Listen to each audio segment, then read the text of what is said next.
There's a reason why some of the biggest sales coaches in the entire space have paid me for my expertise to help their students objection handle better and also help their students get to 10K a month. Now, this isn't the only person that's using the sales structure. You might have seen Joe Rax using this exact structure for his program on his page. And the reason for it is because this sales process is so simplified that anyone could use it. Now, I don't want to make this a 2-hour-long video to make myself seem intellectual. I want to make it as simple and quick to understand as possible so that you guys can handle objections better and start making $10,000, $15,000, $20,000 per month. So let's jump right into it. There's a few things that we need to understand when it comes to objection handling. We need to identify the objection clearly, challenge their current position, connect commitment to change, and use contrasts of two types of people while using future pacing. Reinforce the emotional driver. Then we're going to test for full commitment. And then we shift identity with an alignment question. So this is the exact way that I want you to start going about your objection handling process. Now let's start up here. Now it's very important that we start up here rather than diving straight into objections. Because let's say that you finish the pitch. You say on a scale of 1 to 10, 1 being this guy's talking too much, I have no idea what he's yapping about, and 10 being this is the perfect program for me, how do I get started? Where do you feel you're at? If they give you an 8, for example, we can't move on unless we get a 10. So we need to figure out what would get them to a 10. We need to have that prospect sell themselves on the value of the program. So we say, okay, man, well, why not a 5 out of 10? Why an 8? Now they're going to start qualifying all the reasons why they still like it. Oh, well, I still like the one-on-one coaching. I still like that you guys can do X, Y, and Z. Then you figure out what would get them to a 10. Oh, I just need to be in the program, or I just need to know the price. Then you can move on once you get that 10. Now you're gonna want to price drop. Instead of going for the price drop of just saying, oh, it's gonna be $5,000 for lifetime access, we really wanna frame it well. Cool, well, I don't really have anything else to go over with you. So the investment required for you to get to 10K a month, to be able to get to whatever emotional goal that they have, is just gonna be $5,000 for the lifetime access. Or you can even say just 5K, because 5,000 makes it seem like a bigger number. We want to seem small. So we're gonna say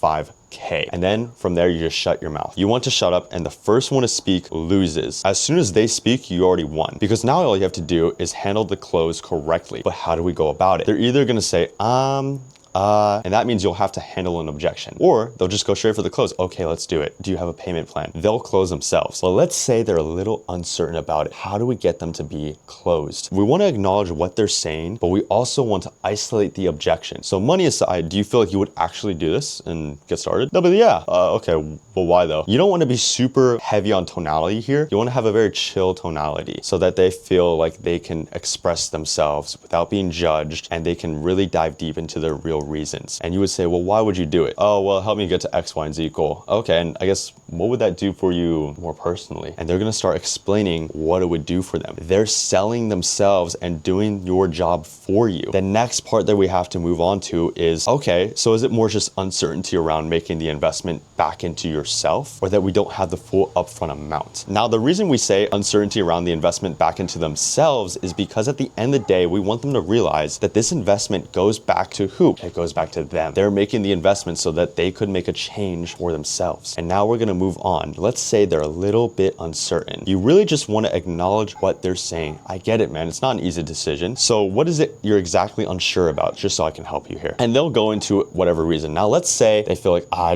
don't feel like I can commit right now, or I don't wanna commit. I'm gonna show you the exact objection handling process to go over any objection without making a 2-hour-long video. We're gonna go through and say, okay, well, we want to first discover what they mean by that. Okay, what makes you feel like you can't commit right now? Just so I understand better. And they'll be like, oh, well, I feel like maybe I don't have the time. Or they'll just say another vague answer. I just feel I don't want to commit. So we got to really acknowledge and come in at an angle here of saying with a kind of chill voice, like, I understand you don't want to commit, man, because if you were committed, you would have done something about it a while ago. And my question to you is, over the past 2 years, where has that really led you? And they'll be like, oh, well, it led me nowhere. And was you not wanting to commit, does that mean you're not willing to change the way that you do things so that you can get to where you want to be? Again, this is the step where we're reframing them. If you go back over here to this document here, we're connecting that commitment to change, but we're also challenging their current position with this. We're basically saying that you can stay the same and think the same way, or are you willing to think a different way? And that's what we're doing. We're in phase 2 of challenging their current position and way of thinking. Now that we can move on to the next part, and they're obviously going to say no to this because it's a very obvious answer. These questions that we ask and the way that we frame them is going to give us specific answers that we're looking for so it can help guide them to the sale. Now what we're going to do is we're going to introduce them to binary persona. There's always going to be two types of people in this situation because I've seen it all the time. There's going to be the guy that continues to get in front of big decisions and he doesn't do anything and goes back to living the life that he knows he doesn't want to live, which doesn't make much sense because that's the whole reason why he's on the call. And you can even add a fake laugh in there. Like instead of saying that's the whole reason he's on the call, you could be like, which doesn't make any sense because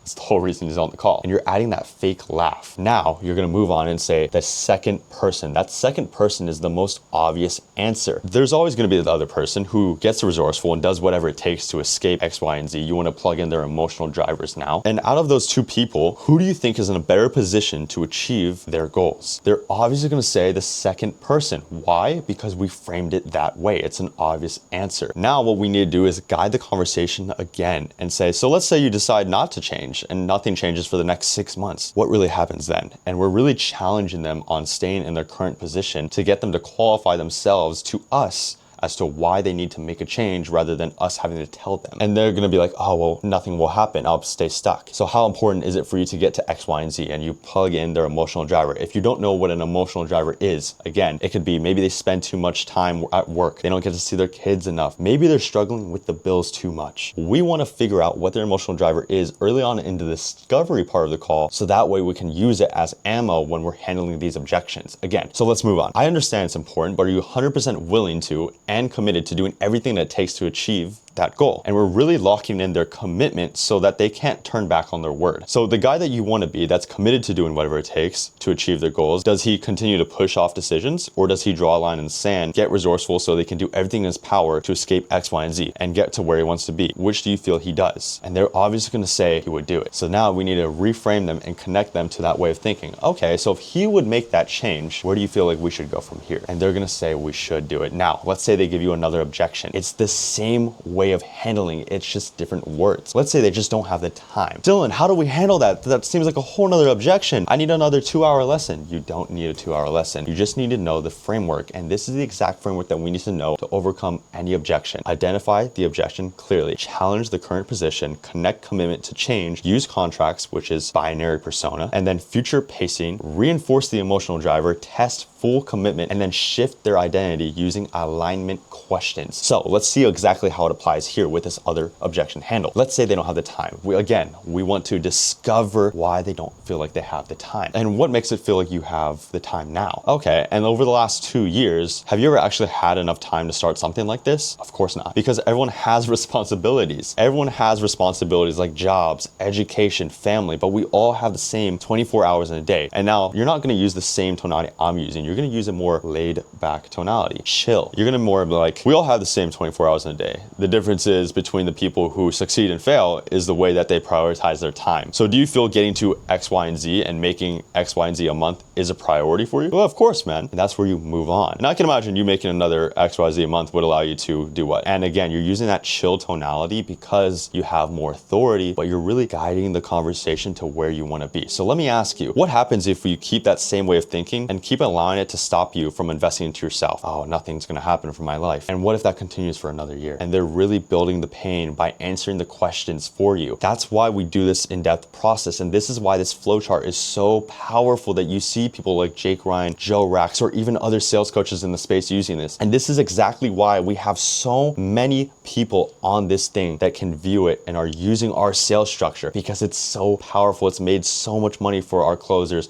and for our setters. Now, I want to show you something even more special about this structure. I'm going to let you in on a little secret. This is just a structure for business to client. We have an entire sales structure for business to fitness over here. And then we have an entire sales structure for business to business. It goes through literally everything that you need. Now, let's use an example here of diving deep into discovery is when it comes down to making a change previously before applying to this program. Have you ever invested into anything like this before? No matter what the prospect tells you, it'll tell you exactly how to go about it. And that's why people love my structure so much. Now, let's say the prospect has tried something. How do we pre-handle the scammed objection from coming up? Because if we can pre-handle it, it's much stronger than us getting it in the end and having to handle it right then and there to get the sale. This is the way that I'm going going to go about it is, let's say they tried something, but they got bad results. Well, we asked them, were there other people in that program that were at least getting good results, man? Yeah, there were. Okay, so if other people were getting good results, what do you feel held you back from getting the same results as them? And they're either going to give you a genuine reason or they're going to make an excuse. So you offer a different perspective on that. And again, it's the same way of handling objections. Can you see how simple it really is? All you got to do is offer a different perspective. Real success starts when we stop making excuses and pointing fingers and really start asking ourselves, what could I have done differently so that I could have gotten those results? And again, it's so easy to do it. Now, the next part is really just handling it right there and there. Now we're asking consequence-based questions. Looking back over the last 2 years, what have you really lost because of that way of thinking? Oh, I've lost a lot of time and money. And what happens if we keep allowing that way of thinking to stop you from investing into your skill set? Oh, I'm gonna lose a lot of time and money again. And is staying where you're at something you're okay and willing to settle for? No, definitely not. Again, now we're going to challenge their commitment. Okay, but why though? Because the beauty of life, man, is that you don't have to make any change, and most people really don't make any change. Why do you think you need to? And they're gonna start qualifying themselves on why they need to make a change. And that's exactly how you need to go about handling all of your objections. I promise you, if you start handling your objections in this way, your close rate is gonna be so much higher. Your sales manager is gonna love you. Your offer owner is gonna love you. You're gonna build more relationships. Maybe you'll even be able to hop on a much better offer. If you wanna be coached one-on-one, learn the tonality, learn how to frame your questions, and learn from someone who's built the sales structure for some of your favorite coaches in this game, then I want you to click that link in the bio for one-on-one training to get started. And I also want you to subscribe because I'm gonna have more valuable content coming out. So again, check that link in the bio out.